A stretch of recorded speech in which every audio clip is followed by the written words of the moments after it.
Airlangga Hartarto membandingkan program bantuan sosial di Indonesia dengan negara lain selama sidang sengketa hasil pemilihan Presiden Jakarta. Sidang sengketa yang sedang berlangsung di Mahkamah Konstitusi mengenai perselisihan hasil pemilihan presiden, menyaksikan perbandingan yang mencerahkan dari Menteri Koordinator Bidang Perekonomian Airlangga Hartarto mengenai program bantuan sosial di Indonesia dibandingkan dengan negara lain selama akhir tahun 2023. Dalam kesaksiannya hari ini, Menteri Airlangga menyoroti variasi yang signifikan dalam distribusi dan skala bantuan sosial, bansos, antara Indonesia dan beberapa negara lain. Beliau menekankan cakupan yang luas dan alokasi anggaran yang substansial yang didedikasikan untuk program-program bantuan sosial di negara-negara seperti Malaysia, Filipina, India, Singapura, dan Amerika Serikat. Dalam pernyataannya, Menteri Airlangga menyajikan angka-angka yang mengejutkan untuk menggambarkan besarnya program-program tersebut di negara lain.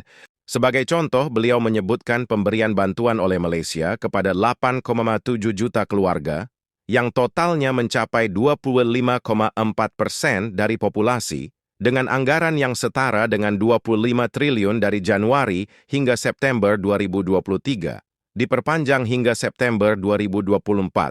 Demikian juga, beliau mengutip alokasi 3,47 triliun dari Filipina untuk bantuan tunai akibat fenomena El Niño pada September 2023, bersama dengan bantuan India kepada 800 juta orang senilai 372 triliun untuk bantuan pangan dan 25,5 miliar untuk subsidi pupuk. Menteri tersebut juga menyoroti paket-paket dukungan yang diterapkan oleh Singapura dan Amerika Serikat yang menargetkan bagian-bagian signifikan dari populasi masing-masing.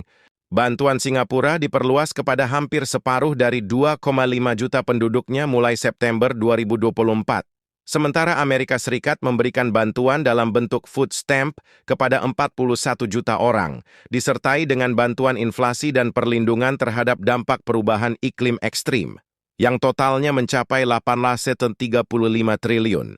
Namun demikian, Menteri Airlangga menyoroti cakupan bantuan sosial di Indonesia yang menunjukkan bahwa bansos diberikan kepada 22 juta orang atau 7,9% dari populasi.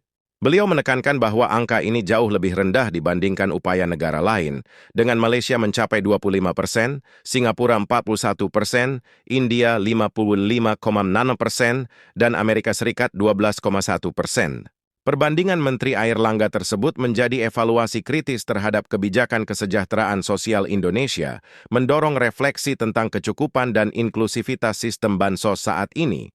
Pernyataannya selama sidang menyoroti kebutuhan mendesak untuk reformasi strategis guna meningkatkan efektivitas dan jangkauan program-program bantuan sosial di Indonesia, memastikan bahwa mereka cukup mengatasi kebutuhan populasi paling rentan di negara ini.